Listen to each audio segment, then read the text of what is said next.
Yes, first question. Identical charges minus q are placed at each corners of cube of side B. Then electrostatic potential energy of the charge plus q placed at center of cube will be.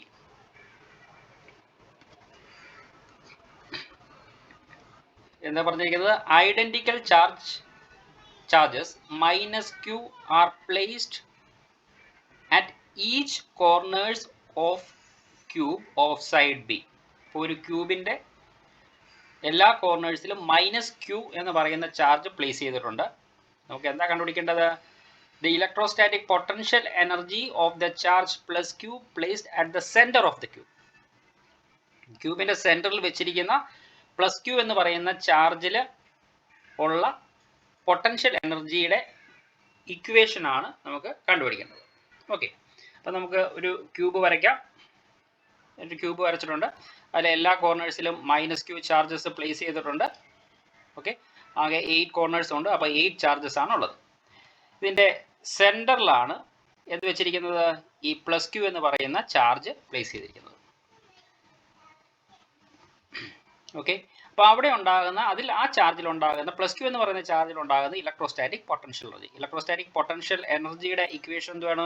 1/4πε0 into Q1 Q2 by R. Q1 Q2 by R. Okay, അപ്പോൾ നമുക്ക് ആദ്യം ഒരു charge എടുക്കാം. ഈ minus Q എന്ന് പറയുന്ന ചാർജും അതേപോലെ തന്നെ ഈ പ്ലസ് ക്യൂ എന്ന് പറയുന്ന ചാർജും ഉള്ള രണ്ട് ചാർജസ് ഉള്ള ആ സിസ്റ്റത്തിൻ്റെ പൊട്ടൻഷ്യൽ എനർജി എത്രയാണ്? ആ രണ്ട് ചാർജസ് മാത്രമുള്ള പൊട്ടൻഷ്യൽ എനർജിയാണ് 1/4πε0 ഇൻറ്റു ഇവിടെ minus Q into plus Q divide by that distance. അപ്പോൾ ഈ ഡിസ്റ്റൻസ് നമുക്കറിയണം. അതായത് ഈ കോർണർ തൊട്ട് അതിൻ്റെ സെൻറ്റർ വരെയുള്ള ഡിസ്റ്റൻസ്. കോർണർ തൊട്ട് സെൻറ്റർ വരെയുള്ള ഡിസ്റ്റൻസ്. ക്യൂബിൻ്റെ ഡയഗണൽ ഈ ഗ്രീൻ ലൈൻ, ഈ ലൈൻ ഡയഗണലിൻ്റെ വാല്യൂ എത്രയാണ്? ക്യൂബിൻ്റെ ഡയഗണലിൻ്റെ വാല്യൂ √3b ആണ്. √3b. ഓക്കെ, അപ്പം ഇതിൻ്റെ സെൻറ്ററിലാണ് ഈ പ്ലസ് ക്യൂ ചാർജ് ഇരിക്കുന്നത്. അതുകൊണ്ട് നമുക്ക് ഡയഗണലിൻ്റെ ഹാഫ് വാല്യൂ മാത്രം മതി ആ ഡിസ്റ്റൻസ് എന്ന് പറയുന്നത്. ഓക്കെ, ഇനി അപ്പം രണ്ട് ചാർജുകൾ മാത്രമുള്ള സിസ്റ്റത്തിൻ്റെ പൊട്ടൻഷ്യൽ എനർജി നമുക്ക് എങ്ങനെ എഴുതാം? ഇത്ര എഴുതാം: 1/4πε0 into plus Q into minus Q divide by half of diagonal distance. Half of diagonal distance എന്ന് പറയുന്നത് √3b. അത് ഈ ഒരു കോർണറിലിരിക്കുന്ന ഒരു ചാർജ് സെൻട്രലിരിക്കുന്ന ഈ ചാർജും തമ്മിലുള്ള പൊട്ടൻഷ്യൽ എനർജിയാണ്. ഇനി എത്ര കോർണേഴ്സ് ഉണ്ട്? 8 കോർണേഴ്സ് ഉണ്ട്, 8 ചാർജസും ഉണ്ട്. അതുകൊണ്ട് ഈ വാല്യൂവിനെ നമുക്ക് 8 കൊണ്ട് മൾട്ടിപ്ലൈ ചെയ്ത് കഴിഞ്ഞാൽ total potential energy of the system നമുക്ക് കിട്ടും. അപ്പം 8 into 1/4πε0 into plus Q into minus Q square. ഡയഗണലിൻ്റെ ലെങ്ത് √3b ആണ്. അതിൻ്റെ ഹാഫ് മതി. ഇപ്പോൾ √3b ഡിവൈഡ് ബൈ 2 ആണ്. കോർണറും സെൻറ്ററും തമ്മിലുള്ള ഡിസ്റ്റൻസ് കൊടുത്തു. അല്ല, ക്യാൻസൽ ഔട്ട് ചെയ്തു. 4ഉം 8ഉം ക്യാൻസൽ ഔട്ട് ചെയ്തു. 2 ഇൻറ്റു 2 4 എല്ലാം ക്യാൻസൽ ഔട്ട് ചെയ്തെല്ലാം റീഅറേഞ്ച് ചെയ്യുമ്പോൾ നമുക്ക് എന്ത് കിട്ടും? Answer -4q² divide by √3πε0b. അപ്പം ആൻസർ എന്ന് പറയുന്നത് -4. അപ്പം the answer is C. Clear?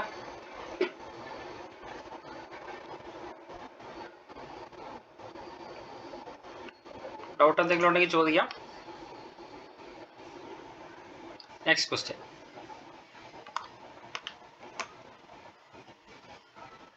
Across each of two capacitors of capacitance 1 microfarad and 4 microfarad, a potential difference of 1 volt is applied. Then positive plate of one is connected to the negative plate of the other, and negative plate of one is connected to positive plate of the other. Okay. Across each of two capacitor of capacitance 1 microfarad and 4 microfarad, a potential difference of 1 volt is applied. അപ്പോൾ നമ്മൾ രണ്ട് capacitors എടുക്കുന്നു. ഒരു കപ്പാസിറ്ററിന്റെ capacitance 1 microfarad ആണ്, മറ്റേ കപ്പാസിറ്ററിന്റെ capacitance 4 microfarad ആണ്. അത് രണ്ടും നമ്മൾ ചാർജ് ചെയ്തു. 1 വോൾട്ട് പൊട്ടൻഷ്യൽ ഡിഫറൻസ് കൊടുത്ത് ആ രണ്ടും നമ്മൾ ഫുള്ളി ചാർജ് ചെയ്തു. അതിനുശേഷം നമ്മൾ ഈ രണ്ട് കപ്പാസിറ്റേഴ്സും തമ്മിൽ കണക്ട് ചെയ്തു. എങ്ങനെയാണ് കണക്ട് ചെയ്തേക്കുന്നത്? Positive plate of 1 is connected to negative plate of the other and negative plate of 1 is connected to the positive plate of other. അപ്പം കോണ്ടാക്ട് ലൈനിന് ശേഷം അങ്ങനെ കണക്ട് ചെയ്തതിന് ശേഷം charge on each is 0, charge on each is same but non zero, none of these, charge on each is different but non zero. ഇതാണ് ഇത്രയാണ് options നൽകിയിരിക്കുന്നത്. Okay, അപ്പോൾ നമുക്ക് രണ്ട് കപ്പാസിറ്റേഴ്സ് എടുക്കാം, അത് കണക്ട് ചെയ്തേക്കാം. C1 C2 എന്ന് പറഞ്ഞ രണ്ട് കപ്പാസിറ്റേഴ്സ് എടുത്തു. അതിന്റെ കപ്പാസിറ്റൻസ് ഓൾറെഡി പറഞ്ഞിട്ടുണ്ട് ക്വസ്റ്റ്യനിൽ. അത് കണക്ട് ചെയ്തിരിക്കുന്നത് എങ്ങനെയാണ് നോക്കിക്കേ. Positive plate of 1, positive plate of 1, ഇതിന്റെ പോസിറ്റീവ് പ്ലേറ്റ് അടുത്തതിന്റെ നെഗറ്റീവ് പ്ലേറ്റുമായിട്ടാണ് കണക്ട് ചെയ്തിരിക്കുന്നത്. ഇതിന്റെ പോസിറ്റീവ് പ്ലേറ്റും ഇതിന്റെ നെഗറ്റീവ് പ്ലേറ്റുമായിട്ട് കണക്ട് ചെയ്തിരിക്കുന്നത്. ഓക്കെ, ഇങ്ങനെയാണ് അപ്പോൾ കണക്ഷൻ കൊടുത്തിരിക്കുന്നത്. അപ്പോൾ ഇത് കമ്പാരിറ്റീവ്ലി സിമ്പിൾ ആണ്. ഇതിൽ നിന്നും കുറച്ചുകൂടെ ഹയർ ആയിട്ടുള്ള ക്വസ്റ്റ്യൻസ് ഒക്കെ സാധാരണഗതിയിൽ എൻട്രൻസിനൊക്കെ ചോദിച്ചിട്ടുണ്ട്. ഇത് കുറച്ചും കൂടെ സിമ്പിൾ ആയിട്ടുള്ള ഒരു ക്വസ്റ്റ്യൻ ആണ് ചോദിച്ചിരിക്കുന്നത്. അപ്പം നമുക്ക് ആദ്യം ഇത് കണക്ട് ചെയ്തതിന് മുമ്പ് ഓരോ കപ്പാസിറ്ററിലും സ്റ്റോർ ചെയ്തിരിക്കുന്ന ചാർജ് എത്രയാണെന്ന് കണ്ടുപിടിക്കാം. അപ്പം charge on the capacitor C1 എന്ന് പറയുന്ന കപ്പാസിറ്ററിൽ ചാർജ് ഇനിഷ്യലി സ്റ്റോർ ചെയ്തിരിക്കുന്ന ചാർജ് എത്രയാണെന്ന് നോക്കാം. Q1 is equal to CV എന്ന് പറയുന്ന ഇക്വേഷൻ അനുസരിച്ച് Q1 is equal to C1V. കാരണം രണ്ടിടത്തും സെയിം പൊട്ടൻഷ്യൽ കൊടുത്താണ് ചാർജ് ചെയ്തേക്കുന്നത്, 1 വോൾട്ട് കൊടുത്താണ്. അതുകൊണ്ട് നമുക്ക് V എന്ന് എടുത്താൽ മതി. C1V വാല്യൂ സബ്സ്റ്റിറ്റ്യൂട്ട് ചെയ്യുമ്പോൾ 1 × 10⁻⁻6 കൂളോം എന്ന്. Similarly, the charge on the capacitor C2 Q2 is equal to C2V, that is equal to 4 × 10⁻⁻6 coulomb. Okay, അപ്പോൾ അങ്ങനെ ഫുൾ ആയിട്ട് ചാർജ് ചെയ്ത ഇത്രയും ചാർജസ് Q1 Q2 എന്ന് പറയുന്ന ചാർജസ് സ്റ്റോർ ചെയ്ത കപ്പാസിറ്റേഴ്സ് ആണ് നമ്മൾ കണക്ട് ചെയ്യുന്നത്. കണക്ട് ചെയ്യുമ്പോൾ എന്ത് സംഭവിക്കും? കണക്ട് ചെയ്യുമ്പോൾ after connecting the total charge of the system എത്രയായിട്ട് മാറും അത് നമുക്ക് Q ആയിട്ട് എടുക്കുകയാണ്. ഇത് കണക്ട് ചെയ്ത് കഴിയുമ്പോൾ ഈ പ്ലേറ്റിന് നെഗറ്റീവ് ചാർജസ് ആണ്, ഈ പ്ലേറ്റിന് പോസിറ്റീവ് ചാർജസ് ആണ്. അപ്പം കുറേ പോസിറ്റീവ് ചാർജും കുറേ നെഗറ്റീവ് ചാർജും കൂടെ കമ്പൈൻ ചെയ്ത് ന്യൂട്രലൈസ് ചെയ്തു. ഈ സൈഡിലും അതേപോലെ തന്നെ കുറേ പോസിറ്റീവ് ചാർജും കുറേ നെഗറ്റീവ് ചാർജും കൂടെ കമ്പൈൻ ചെയ്ത് ന്യൂട്രലൈസ് ചെയ്തു പോകും. ഓക്കെ, അപ്പോൾ ബാലൻസ് ഈ ടോട്ടൽ സിസ്റ്റത്തിൽ എത്ര ചാർജസ് ഉണ്ടാവും, ന്യൂട്രലൈസ് ചെയ്തതിന് ശേഷം ബാക്കി എത്ര ചാർജുകൾ റിമെയിൻ ചെയ്യും എന്ന് നമുക്ക് നോക്കാം. അപ്പോൾ അത് കണ്ടുപിടിക്കാൻ വേണ്ടി ഈ രണ്ട് കപ്പാസിറ്ററിൻ്റെയും സ്റ്റോർ ചെയ്തിരിക്കുന്ന ചാർജിൻ്റെ ഡിഫറൻസ് എടുത്താൽ മതി. അപ്പോൾ 4 × 10⁻⁻6 മൈനസ് 1 × 10⁻⁻6. അപ്പം remaining charges in the system is 3 × 10⁻⁻6 coulomb. Okay, അപ്പം ഇത്രയും മാത്രം നമുക്ക് ഇവിടെ കണ്ടുപിടിച്ചാൽ മതി. കാരണം ക്വസ്റ്റ്യനിൽ ഇവർ പറഞ്ഞിരിക്കുന്നത് കോണ്ടാക്റ്റിന് ശേഷം ചാർജ് എങ്ങനെയായിരിക്കും ഇതിലുള്ള ചാർജിനെ കുറിച്ചാണ് ചോദിച്ചിരിക്കുന്നത്. അപ്പം ചാർജ് 0 ആയി മാറിയിട്ടില്ല, കോണ്ടാക്റ്റിന് ശേഷം ചാർജ് 0 ആയിട്ട് മാറിയിട്ടില്ല, കുറച്ച് ചാർജസ് സ്റ്റോർ ചെയ്തിട്ടുണ്ടാവും. അപ്പം C1 അതിന്റെ കപ്പാസിറ്റൻസ് അനുസരിച്ച് കുറച്ച് ചാർജ് ഉണ്ടാവും, C2 അതിന്റെ കപ്പാസിറ്റൻസ് അനുസരിച്ച് കുറച്ച് ചാർജ് ഉണ്ടാവും. അപ്പം first option charge on each is 0 എന്നുള്ളത് നമുക്ക് ക്യാൻസൽ ഔട്ട് ചെയ്യാം. പിന്നെ charge on each is same but non zero. Same ആയിരിക്കില്ല, കാരണം എന്താ, രണ്ടിൻ്റെയും കപ്പാസിറ്റൻസ് സെയിം ആണെങ്കിൽ മാത്രമേ സെയിം ചാർജ് രണ്ടിടത്ത് സ്റ്റോർ ചെയ്യത്തുള്ളൂ. രണ്ടിടത്ത് കപ്പാസിറ്റൻസ് സെയിം ആണെങ്കിൽ ചാർജസ് മുഴുവൻ ന്യൂട്രലൈസ് ചെയ്ത് പോവുകയും ചെയ്യും. മറ്റൊരു കാര്യം, അപ്പം ഇവിടെ കപ്പാസിറ്റൻസിൽ ഡിഫറെൻറ്റ് കപ്പാസിറ്റൻസ് ആണ് രണ്ട് കപ്പാസിറ്റേഴ്സിനുള്ളത്. അതുകൊണ്ട് തന്നെ ടോട്ടൽ ചാർജ് എന്ന് പറയുന്നത് ഒരു നോൺ സീറോ ആണ്, അത് കറക്റ്റാണ്. പക്ഷേ സെയിം അല്ല, രണ്ടിൻ്റെയും കപ്പാസിറ്റൻസ് ഡിഫറെൻ്റ് ആയതുകൊണ്ട് ചാർജ് സെയിം അല്ല. പിന്നെ നൺ ഓഫ് ദീസ് ഉണ്ട്. പിന്നെ charge on each is different but non zero. അപ്പം the answer is D, charge on each is different but non zero value.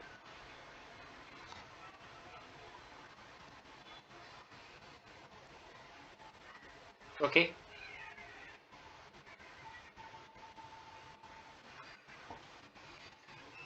A cylindrical wire is stretched to increase its length by 10%. What is the percentage increase in resistance? ഇത് already നമ്മൾ പറഞ്ഞതാണ്, നേരത്തെ നമ്മൾ explain ചെയ്തിട്ടുള്ള ഒരു question ആണ്. അതിൻ്റെ അകത്ത് പേഴ്സൻറ്റേജ് മാത്രമേ നമ്മൾ അന്ന് കണ്ടുപിടിച്ചിട്ടില്ല. പേഴ്സൻറ്റേജ് തൊട്ട് മുമ്പ് എത്ര ഇൻക്രീസ് ആണ് റെസിസ്റ്റൻസ് ഉണ്ടാകുന്നവരാണ് കണ്ടുപിടിച്ചത്. ഇവിടെ what is the increase in percentage increase in resistance ആണ് കാൽക്കുലേറ്റ് ചെയ്യേണ്ടത് മാത്രം. ഓക്കെ,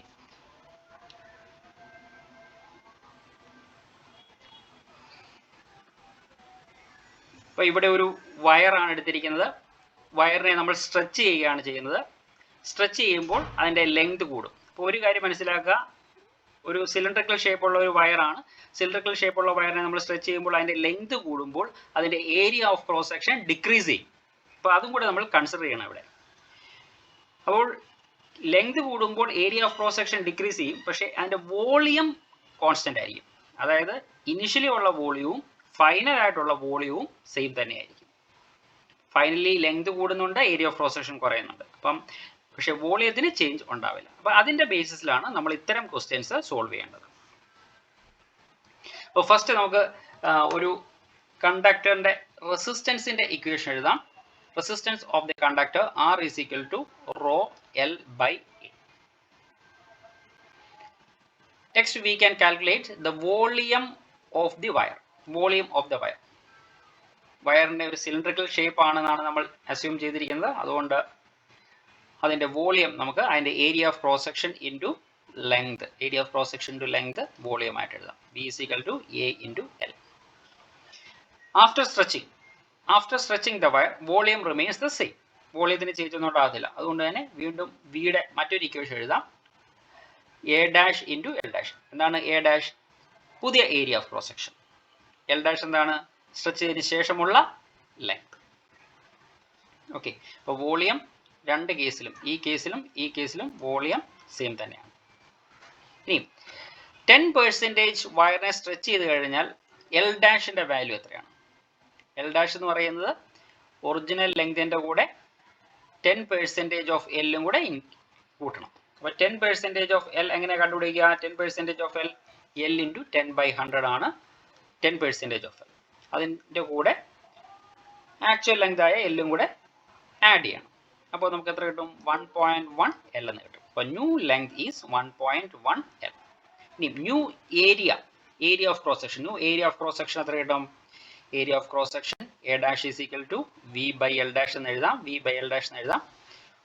V എന്ന് പറയുന്നത് A into L ആണ്. L dash എന്ന് പറയുന്നത് നമ്മളിപ്പോൾ കണ്ടുപിടിച്ചു 1.1 L. അപ്പോൾ ഈ L വാല്യൂ ക്യാൻസൽ ചെയ്ത് കളയാം. ഇനി 1/1.1 എന്ന് പറയുന്നത് 0.909 ആണ്. അപ്പോൾ 0.909 A എന്ന് എഴുതാം. ഇനി നമുക്ക് new resistance of the wire എഴുതാം. New resistance of the wire R dash is equal to rho into L dash by A dash. L ഡാഷിന്റെ വില കണ്ടുപിടിച്ചിട്ടുണ്ട്. That is 1.1 L and A ഡാഷിന്റെ വിലയും കാൽക്കുലേറ്റ് ചെയ്തിട്ടുണ്ട് 0.909 A. ഓക്കെ,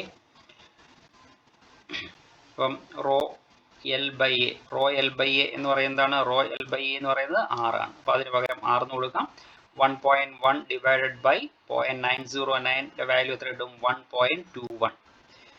ഇപ്പോൾ new resistance of the wire 1.21 R. നേരത്തെ ക്വസ്റ്റ്യനിൽ നമ്മൾ ഇവിടെ വരെ മാത്രമേ കണ്ടുപിടിച്ചുള്ളൂ. ഇവർ പെർസെൻറ്റേജ് ചേഞ്ച് ഇവിടെ കണ്ടുപിടിക്കണം. അപ്പോൾ നമുക്ക് പെർസെൻറ്റേജ് ചേഞ്ച് എങ്ങനെ കണ്ടുപിടിക്കാം? R dash minus R divide by R into 100. അതാണ് പെർസെൻറ്റേജ് ചേഞ്ച്. അപ്പോൾ എത്ര കിട്ടും? 21%. The answer is B. അപ്പോൾ ഇത്തരം ക്വസ്റ്റ്യൻസ് വരുമ്പോൾ വോളിയത്തിൻ്റെ ബേസിസിൽ വേണം അതിനെ സോൾവ് ചെയ്യാൻ.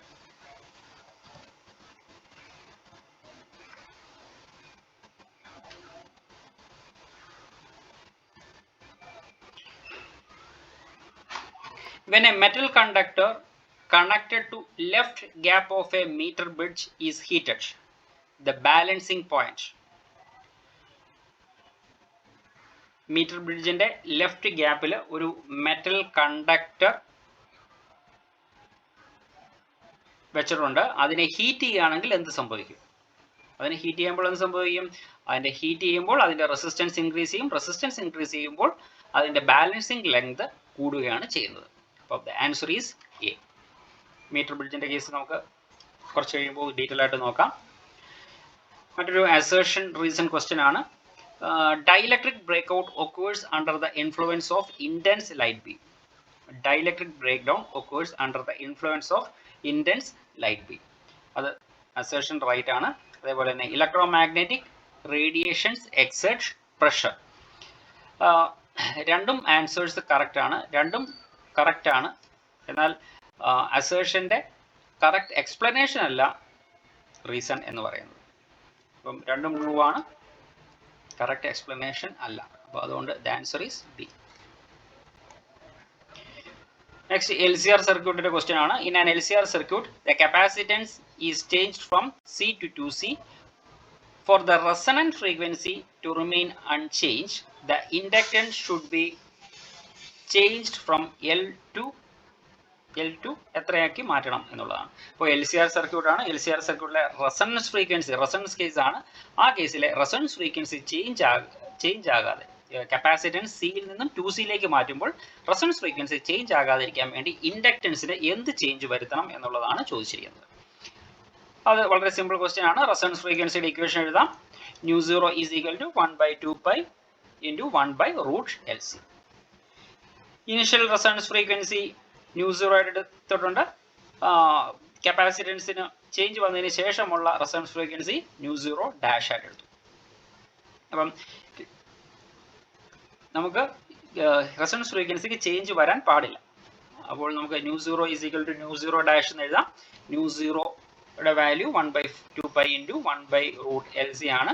ന്യൂ ഡാഷിൻ്റെ എങ്ങനെ എഴുതാം? μ0 ഡാഷിൻ്റെ എങ്ങനെ എഴുതാം? 1/2π ഇൻറ്റു 1/√L ഡാഷും കപ്പാസിറ്റൻസ് സിയിൽ നിന്ന് 2Cയിലേക്കാണ് മാറ്റിയേക്കുന്നത്. അതുകൊണ്ട് സിക്ക് പകരം 2C എന്ന് കൊടുക്കാം. ഓക്കെ, ക്യാൻസൽ ഔട്ട് ചെയ്യാനുള്ള എല്ലാം ക്യാൻസൽ ഔട്ട് ചെയ്ത് കളയാം. അപ്പോൾ LC is equal to L dash 2C എന്ന് കിട്ടും. അതിൽ നിന്നും സിയും ക്യാൻസൽ ഔട്ട് ചെയ്ത് കളയാം. L dash is equal to L/2 എന്ന് കിട്ടും. L dash is equal to L/2. The answer is C.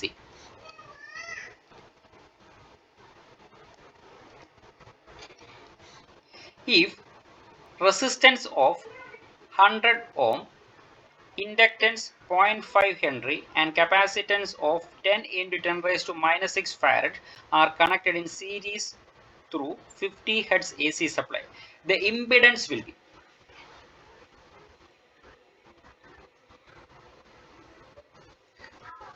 Resistance 100 ohm ആണ്, inductance 0.5 Henry ആണ്, capacitance 10 into 10 raised to -6 farad ആണ്. അത് സീരീസ് കണക്ഷൻ ആയിട്ട് LCR സർക്യൂട്ട് സീരീസ് ആയിട്ട് കണക്ട് ചെയ്തിരിക്കുകയാണ്. LCR circuit ആണ്. ഇമ്പിഡൻസ് കാൽക്കുലേറ്റ് ചെയ്യണം. അത് സിമ്പിൾ ആണല്ലോ. ഇമ്പിഡൻസിന്റെ ഇക്വേഷൻ നമുക്കറിയാം. Z is equal to square root of R² plus XC minus XL the whole square. XCയുടെ വാല്യൂ നമുക്ക് എങ്ങനെ കൊടുക്കാം? 1/2π ωc അല്ലെങ്കിൽ FC എന്ന് കൊടുക്കാം. എന്ത് വേണമെങ്കിലും കൊടുക്കാം. minus 2π into omega into L. Okay, value substitute ചെയ്താൽ മതി. വാല്യൂ സബ്സ്റ്റിറ്റ്യൂട്ട് ചെയ്യുമ്പോൾ നമുക്ക് ആൻസർ കിട്ടും.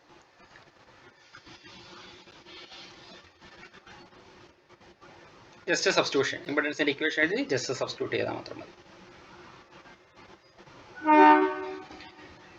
The primary winding of a transformer has 50 turns and its secondary has 500 turns. If primary is connected to an AC supply of 20 volt 50 Hz, then secondary will have an ഇത് simple question ആണ്. Primary winding of the transformer എത്ര turns ആണെന്ന് പറഞ്ഞിട്ടുണ്ട്. അതായത് primary NP തന്നിട്ടുണ്ട്. NP 50 turns ആണ്. Secondary NS തന്നിട്ടുണ്ട്. എത്രയാണ്? 500 ആണ്. പ്രൈമറി വോൾട്ടേജ് തന്നിട്ടുണ്ട്. VP തന്നിട്ടുണ്ട്. എത്രയാണ്? 20 വോൾട്ട്. ഫ്രീക്വൻസി 50 ഹെർട്സ് ആണ്. ഓക്കെ, അങ്ങനെയാണെങ്കിൽ സെക്കൻഡറി വോൾട്ടേജ് എത്രയാണെന്നാണ് കണ്ടുപിടിക്കേണ്ടത്. നമ്മൾ ട്രാൻസ്ഫോമറിൻ്റെ ഇക്വേഷൻ കറണ്ടും വോൾട്ടേജും നമ്പർ ഓഫ് ടേൺസും തമ്മിലുള്ള റിലേഷൻ ഇതാണ്. IP/IS is equal to VS/VP is equal to NS/NP. അപ്പം നമുക്ക് ഇവിടെ ഈ ഇത്രയും മാത്രം റിലേഷൻ എടുത്താൽ മതി. V S by V P is equal to N S by N P. അതിൽ നമുക്ക് വി എസ് ആണ് കാൽക്കുലേറ്റ് ചെയ്യേണ്ടത്. സെക്കൻഡറിയിലെ voltage V S is equal to N S by N P into V P. Value substitute ചെയ്താൽ മതി. 200 volt എന്ന് കിട്ടും. ഫ്രീക്വൻസിക്ക് ചേഞ്ച് ഒന്നും ഉണ്ടാവില്ല, കാരണം ഇൻഡക്ഷൻ സമയത്ത് ഫ്രീക്വൻസിക്ക് ചേഞ്ച് ഒന്നും ഉണ്ടാവില്ല. സെയിം ഫ്രീക്വൻസി ആയിരിക്കും ട്രാൻസ്ഫോമറിന്റെ ഇൻപുട്ടിലും ഔട്ട്പുട്ടിലും ഉണ്ടാകുക. അപ്പോൾ 200 വാട്ട് 50 ഹെർട്സ് ആണ് ദ ആൻസർ.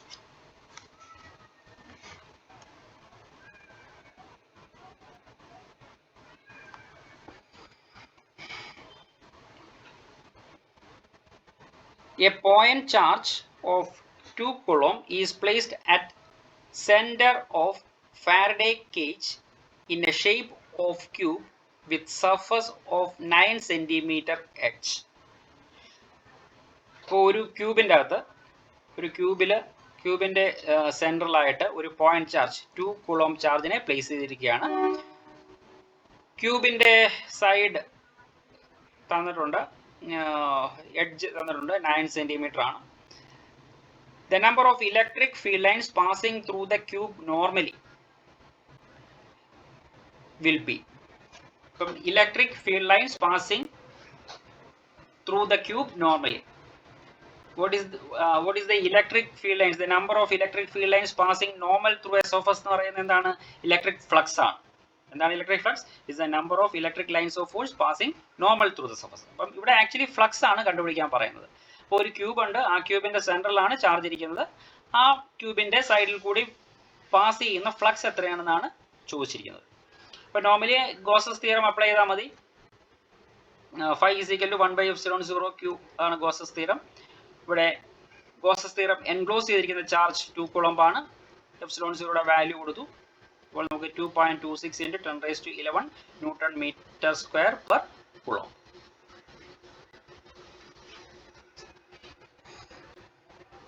അപ്പം the answer is 2.26 into 10⁻11 newton metre square per coulomb. ഇനി ഇലക്ട്രിക് ഫീൽഡ് ലൈൻസ് സർഫസിലേക്ക് എൻറ്റർ ചെയ്യുകയാണോ ചെയ്യുന്നത്, ലീവ് ചെയ്യുകയാണോ ചെയ്യുന്നത്? ഇവിടെ പോസിറ്റീവ് ചാർജ് ആണ് ഗോസസ് തിയറത്തിൽ എൻക്ലോസ് ചെയ്തിരിക്കുന്നത്. ഗോഷ്യൻ സർഫസിനുള്ളിൽ എൻക്ലോസ് ചെയ്തിരിക്കുന്നത് പോസിറ്റീവ് ചാർജ് ആണ്. അപ്പോൾ ഇലക്ട്രിക് ഫീൽഡ് ലൈൻസ് എപ്പോഴും പോസിറ്റീവ് ചാർജിൽ നിന്നും ഔട്ടിലേക്കായിരിക്കും പോവുക. അപ്പോൾ സർഫസിനെ ലീവ് ചെയ്യുകയായിരിക്കും ചെയ്യുക. അപ്പോൾ living the surface. Okay,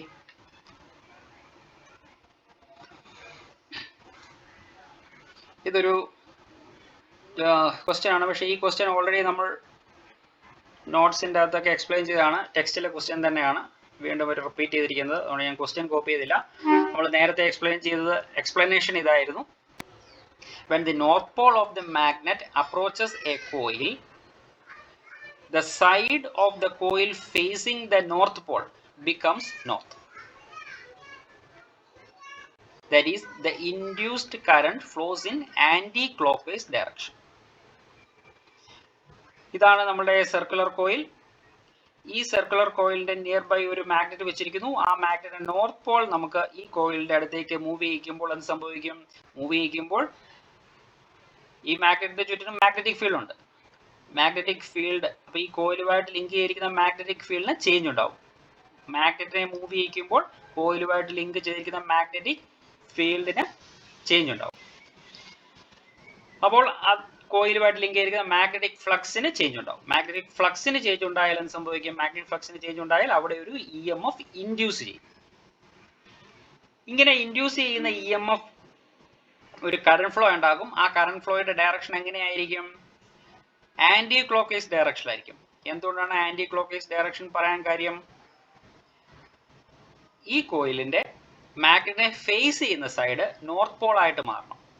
Lenz's law അനുസരിച്ച് ഈ മൂവ്മെന്റിനെ ഒപ്പോസ് ചെയ്യാൻ വേണ്ടിയായിരിക്കും ഈ ഇൻഡ്യൂസ്ഡ് EMF ശ്രമിക്കുക, അല്ലെ? അങ്ങനെ ഒപ്പോസ് ചെയ്യണമെന്നുണ്ടെങ്കിൽ എന്ത് സംഭവിക്കണം? ഇത് നോർത്ത് പോൾ ആണ്. ഈ നോർത്ത് പോൾ ആണ് ഇങ്ങോട്ട് മൂവ് ചെയ്യുന്നത്. അപ്പോൾ അതിനെ ഒപ്പോസ് ചെയ്യണമെന്നുണ്ടെങ്കിൽ കോയിലിന്റെ ഈ സൈഡ് നോർത്ത് പോൾ ആയി മാറിയാൽ മതി. കോയിലിന്റെ ഈ സൈഡ് നോർത്ത് പോൾ ആയി കഴിഞ്ഞാൽ ആ നോർത്ത് പോളും മാഗ്നറ്റിന്റെ നോർത്ത് പോളും റിപ്പൾസീവ് ഫോഴ്സ് ആകുകയും ഈ മാഗ്നറ്റിന്റെ മൂവ്മെന്റ് സ്റ്റോപ്പ് ആകുകയും ചെയ്യും. ഓക്കെ, അപ്പം നോർത്ത് പോൾ ആകണമെന്നുണ്ടെങ്കിൽ കറണ്ട് ഏത് ഡയറക്ഷനിൽ ഫ്ലോ ചെയ്യണം? ആന്റി ക്ലോക്ക്വൈസ് ഡയറക്ഷനിൽ ഫ്ലോ ചെയ്യണം. സിമിലർലി നോർത്ത് പോളിനെ നമ്മൾ ബാക്കിലേക്ക് മൂവ് ചെയ്തു. നോർത്ത് പോളിനെ ബാക്കിലേക്ക് മൂവ് ചെയ്യുമ്പോൾ ഈ കോയിലിന്റെ ഈ സൈഡ് സൗത്ത് പോൾ ആയിട്ട് മാറണം. അങ്ങനെ സൗത്ത് പോൾ ആയിട്ട് മാറിക്കഴിഞ്ഞാൽ എന്ത് സംഭവിക്കും? ഈ സൗത്ത് പോളും മാഗ്നറ്റ് നോർത്ത് പോളും തമ്മിലൊരു അട്രാക്റ്റീവ് ഫോഴ്സ് ഉണ്ടാകുകയും ഇതിന്റെ ഇങ്ങോട്ടുള്ള മൂവ്മെന്റിനെ തടസ്സപ്പെടുത്തുകയും ചെയ്യും. അപ്പം അതിനുവേണ്ടി ഈ സ്പേസ് സൗത്ത് പോൾ ആയിട്ട് മാറും. സൗത്ത് പോൾ എന്ന് പറയുമ്പോൾ ക്ലോക്ക് വൈസ് ഡയറക്ഷനിൽ കറണ്ട് ഉണ്ട്. ഓക്കെ, ഓൾറെഡി ഞാൻ എക്സ്പ്ലെയിൻ ചെയ്തതാണ്, അതുകൊണ്ടാണ് കൂടുതൽ ഡീറ്റെയിൽ ആയിട്ട് എക്സ്പ്ലെയിൻ ചെയ്യാത്തത്. ഇതായിരുന്നു ടെക്സ്റ്റിലെ question. Predict the polarity of the capacitor in the situation describe by adjoining as shown in the figure. Explain the reason to 2013 2011 ഒക്കെ ചോദിച്ച ക്വസ്റ്റ്യൻ ആണ്. അപ്പം കോയിലുണ്ട്, കോയിലിൽ ഒരു കപ്പാസിറ്റർ കണക്ട് ചെയ്തിട്ടുണ്ട്. ഇവിടെ ഒരു കപ്പാസിറ്റർ കണക്ട് ചെയ്തിട്ടുണ്ട്. നോർത്ത് പോളിനെ ഇങ്ങോട്ട് മൂവ് ചെയ്യുന്നു, സൗത്ത് പോളിനെ ഇങ്ങോട്ട് മൂവ് ചെയ്യുന്നു. അപ്പം നോർത്ത് പോളിനെ ഇങ്ങോട്ട് മൂവ് ചെയ്യുന്നു. അപ്പം നോർത്ത് പോൾ ഫേസ് ചെയ്യുന്ന ഈ സൈഡിൽ നിന്ന് നമ്മളാണ് വ്യൂ ചെയ്യുകയാണ്, കോയിലിനെ വ്യൂ ചെയ്യുകയാണ്. അങ്ങനെ കോയിലിനെ വ്യൂ ചെയ്യുമ്പോൾ അവിടെ ആന്റി ക്ലോക്ക് വൈസ് ഡയറക്ഷനിലായിരിക്കും കറണ്ട് ഒഴുകുക. Anti clockwise direction. Okay, anti clockwise direction. ഇവിടെ നിന്നാണ് നമ്മൾ നോക്കുന്നതെങ്കിൽ സൗത്ത് പോൾ ആണ് ഇങ്ങോട്ട് വരുന്നത്. അപ്പോൾ ഈ സൈഡ് സൗത്ത് പോൾ ആകണം. ഈ സൈഡ് സൗത്ത് പോൾ ആകണമെന്നുണ്ടെങ്കിൽ അത് ക്ലോക്ക് വൈസ് ഡയറക്ഷനിൽ കറണ്ട് ഒഴുകണം. അപ്പം ഈ സൈഡിൽ നിന്ന് നോക്കുമ്പോൾ ആന്റി ക്ലോക്ക് വൈസും ഈ സൈഡിൽ നിന്നും നോക്കുമ്പോൾ ക്ലോക്ക് വൈസ് ഡയറക്ഷനും. അപ്പോൾ അതായത് എയിൽ നിന്നും ബിയിലേക്കായിരിക്കും കറണ്ട് ഒഴുകുക. എയിൽ നിന്നും ബിയിലേക്ക് കറണ്ട് ഒഴുകും. എയിൽ നിന്നും ബിയിലേക്ക് കറണ്ട് ഒഴുകുക എന്ന് പറഞ്ഞാൽ എ പോസിറ്റീവ് പൊളാരിറ്റിയും ബി നെഗറ്റീവ് പൊളാരിറ്റി ആയിരിക്കും ഉണ്ടാവുക. കാരണം ഹയർ പൊട്ടൻഷ്യലിൽ നിന്നും ലോവർ പൊട്ടൻഷ്യലിലേക്കായിരിക്കും കറണ്ട് ഒഴുകുക. ഓക്കെ, അപ്പോൾ A will be positive plate and B will be negative plate. കാരണം ആ പിക്ചർ കുറച്ച് ക്ലിയർ ആയി മനസ്സിലാക്കിയാൽ മാത്രമേ നമുക്കതിൻ്റെ ആ പൊളാരിറ്റി കറക്റ്റായിട്ട് പറയാനൊക്കത്തുള്ളൂ. അതുകൊണ്ട് അതൊന്നും ശ്രദ്ധിക്കേണ്ടതുണ്ട്. അടുത്ത question. The magnetic field at the centre of A circular loop in the circuit carrying current I shown in the figure is. ഇതിന് സിമിലർ ആയിട്ട് മറ്റൊരു ക്വസ്റ്റ്യൻ നമ്മൾ ചെയ്തിട്ടുണ്ട്. ഒരു സെമി സർക്കുലർ ആർക്കിന്റെ ആർക്ക് മൂലം അതിന്റെ നിയർ ബൈ പോയിന്റ് ഉണ്ടാകുന്ന മാഗ്നറ്റിക് ഫീൽഡ് ഇക്വേഷൻ വെച്ച് ഒരു ന്യൂമറിക്കൽ ചെയ്തിട്ടുണ്ട്.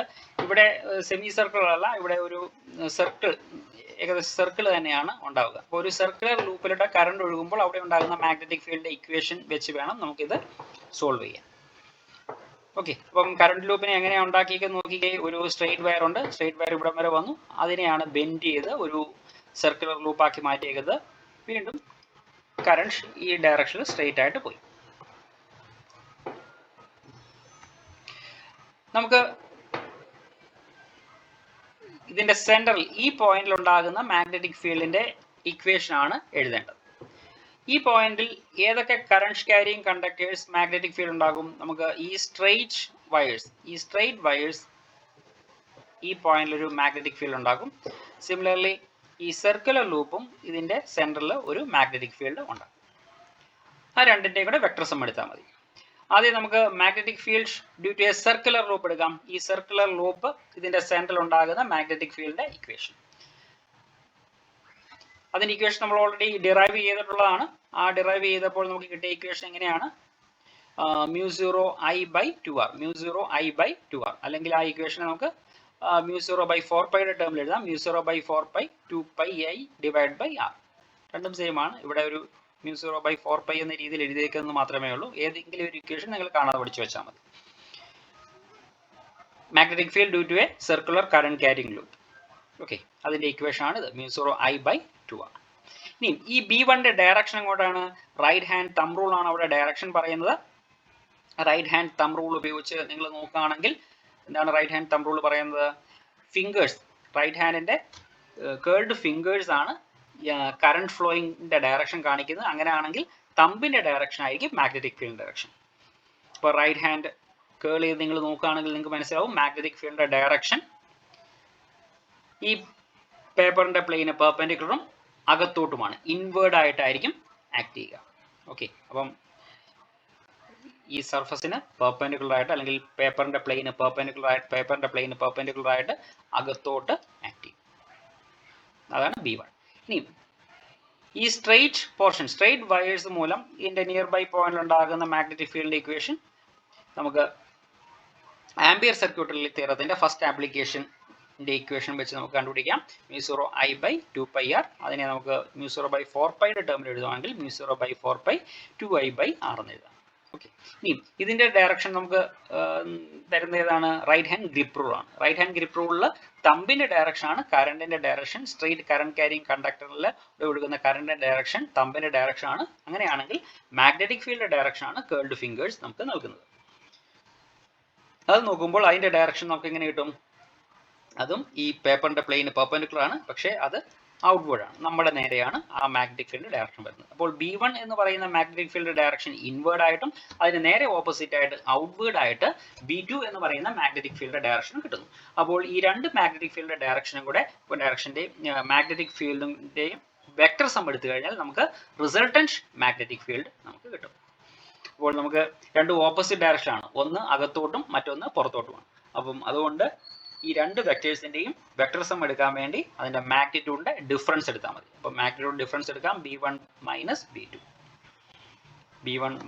B2 എടുത്താൽ മതി. അപ്പോൾ B1 ഓൾറെഡി നമ്മൾ കാൽക്കുലേറ്റ് ചെയ്ത് വെച്ചിട്ടുണ്ട്, B2 കാൽക്കുലേറ്റ് ചെയ്ത് ഇക്വേഷൻ എഴുതിയിട്ടുണ്ട്. നമ്മൾ ഡിഫറൻസ് എടുക്കുമ്പോൾ നമുക്ക് mu zero I by 4πr into 2π minus 2 എന്ന് കിട്ടും. ഓക്കെ, പക്ഷേ നമ്മളുടെ ഓപ്ഷൻസിൻ്റെ അകത്ത് അതേ രീതിയിലല്ല വന്നേക്കുന്നത്. അതുകൊണ്ട് ഓപ്ഷൻസ് തന്നിരിക്കുന്ന രീതിയിലേക്ക് നമുക്കതിനെ ചേഞ്ച് ചെയ്യാം. ചേഞ്ച് ചെയ്യുമ്പോൾ നമുക്ക് mu zero I by 2r into 1 minus 1/π എന്ന് കിട്ടും. അപ്പം ഏതാണ് answer? Mu zero I by 2r 1 minus 1/π. The answer is C. C ആണ് answer.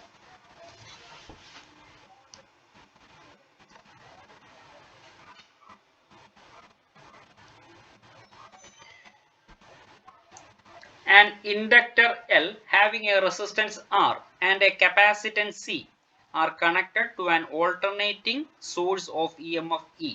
The quality factor of the circuit. Quality factor Q factor ആണ്. എളുപ്പമാണ്. Q factorന്റെ equation എന്താണ്? Potential drop across the capacitor or inductor divide by potential drop across resistance. അതാണ് Q factorന്റെ equation. അപ്പോഴത്തേക്ക് നമുക്ക് എളുപ്പമാണല്ലോ. Omega zero L divide by R. Omega zero L divided by R. Answer is B. A cylindrical bar magnet is rotated about its axis as shown in the figure. A wire is connected from the axis and is made to touch the cylindrical surface through a contact. അപ്പോൾ ഒരു bar magnet ആണിത്. ആ bar മാഗ്നറ്റിന്റെ axis കണ്ടല്ലോ, ഇതാണ് axis. ഈ ആക്സിസിലൂടെ ഈ bar മാഗ്നറ്റിനെ നമ്മൾ cylindrical bar magnet ആണ്, അതിനെ നമ്മൾ റൊട്ടേറ്റ് ചെയ്യുകയാണ്. റൊട്ടേറ്റ് ചെയ്തിട്ട് നമ്മൾ എന്ത് ചെയ്തു? അതിന്റെ ആക്സിസും അതിന്റെ സർഫസും തമ്മിൽ ഒരു കോണ്ടാക്റ്റിൽ കണക്ട് ചെയ്തിരിക്കുന്നു, ഒരു അമീറ്റർ ഉപയോഗിച്ച് കണക്ട് ചെയ്തിരിക്കുന്നു. ഇവർ ചോദിച്ചിരിക്കുന്ന ഓപ്ഷൻസ് എന്ന് പറയുന്നത് a direct current flows in the ammeter A, no current flows through the ammeter A, and alternating sinusoidal current flows through the ammeter A with a time period t is equal to 2π/ω, a time varying sinusoidal current flows through the ammeter. അപ്പോൾ ഇവിടെ അവർ ഉദ്ദേശിച്ചിരിക്കുന്നത് magnetic ഫ്ലക്സിന് change ഉണ്ടായി അതിലൊരു EMF induce ചെയ്ത് current flow ഉണ്ടാകുമോ ഇല്ലയോ എന്നുള്ളതാണ് അവർ ചോദിച്ചിരിക്കുന്നത്. പക്ഷേ ഇവിടെ ഇതിന്റെ ആക്സിസും ഇതിനും തമ്മിലാണ് കോണ്ടാക്റ്റിലായിരിക്കുന്നത്. ഒരു ആക്സിസിൽ ഇവിടെ ഉണ്ടാകുന്ന മാഗ്നറ്റിക് ഫ്ലക്സ്, ആക്സിസിൽ ഒരു മാഗ്നറ്റിക് ഫ്ലക്സിന് ചേഞ്ച് ഒന്നും ഉണ്ടാവില്ല, കാരണം ഈ ബാർ മാഗ്നറ്റിനെ ഇങ്ങനെ റൊട്ടേറ്റ് ചെയ്യുന്നതുകൊണ്ട്. അതുകൊണ്ട് യാതൊരുവിധ കറണ്ടും ഇവിടെ ജനറേറ്റ് ചെയ്യുന്നതല്ല ഈ കേസിൽ. അപ്പം അതിൻ്റെ ആൻസർ വളരെ സിമ്പിൾ ആണ്. No current flows through the ammeter.